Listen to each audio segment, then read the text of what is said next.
School കമ്പൗണ്ടിൽ tanker ലോറിയിൽ ഇന്ധനം എത്തിച്ച് ബസ്സുകളിൽ നിറയ്ക്കുന്നുവെന്ന് പരാതി. Thiruvananthapuram Thonnakkal Blue Mount Public സ്കൂളിനെതിരെയാണ് പരാതി ഉയർന്നത്. ഇന്ധനം നിറയ്ക്കുന്നതിന്റെ CCTV ദൃശ്യങ്ങൾ പുറത്തു വന്നിട്ടുണ്ട്. ദൃശ്യങ്ങൾ കാണാം.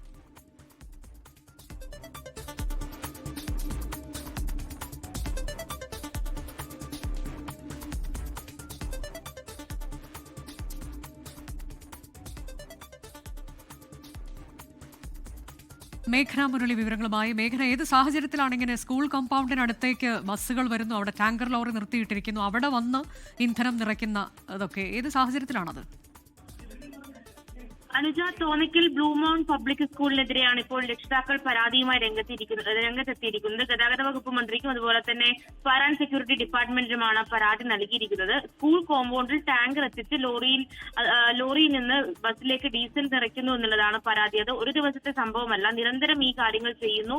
അങ്ങനെ CCTV ദൃശ്യങ്ങളടക്കമാണ് പരാതി നൽകിയിരിക്കുന്നത്. നമുക്ക് ഈ CCTV ദൃശ്യങ്ങളടക്കം വ്യക്തമാണ്. കുട്ടികളടക്കം ഉള്ള ഒരു സ്കൂൾ കോമ്പൗണ്ടിൽ നിന്നാണ് ബസ്സിൽ ഈ ടാങ്കറിൽ ഇന്ധനം എത്തിച്ച് നിറയ്ക്കുന്നത് എന്നുള്ളതാണ്. വലിയ അപകടം ഉണ്ടാക്കുന്ന ഒരു സാഹചര്യം കൂടിയാണ്. ഇത് പ്രോട്ടോകോൾ ലംഘനമാണെന്ന് കാണിച്ച് രക്ഷിതാക്കൾ ഇപ്പോൾ പരാതി നൽകിയിട്ടുണ്ട്. ഇത് എന്തുകൊണ്ട് ഇങ്ങനെ ഒരു നടപടിയിലേക്ക് പോകുന്നു എന്നതിന് മാനേജ്മെന്റിന് കൃത്യമായ ഉത്തരമില്ല. അതിൽ രക്ഷിതാക്കൾ പറയുന്നത് സാമ്പത്തിക ലാഭത്തിന് വേണ്ടി അത്തരത്തിൽ ഒരു നടപടിയിലേക്ക് പോകുന്നു എന്നുള്ളതാണ്. ഇത്തരം വിശദീകരണങ്ങളൊന്നും ഇപ്പോൾ സ്കൂൾ അഡ്മിനിസ്ട്രേറ്റീവ് ഓഫീസർ നൽകിയിട്ടുമില്ല. എന്തായാലും വലിയ ഗുരുതരമായിട്ടുള്ള ഒരു വീഴ്ചയാണ് തോന്നയ്ക്കൽ ബ്ലൂ മൗണ്ട് പബ്ലിക് സ്കൂളിനെതിരെ ഉണ്ടായിരിക്കുന്നത്. അതാണ്, സ്കൂൾ ബസ്സിലെ ഇന്ധനം നിറയ്ക്കുന്നതിന് വേണ്ടിയാണ് ഇന്ധന ടാങ്കർ സ്കൂൾ കോമ്പൗണ്ടിലേക്ക് എത്തിച്ചത്.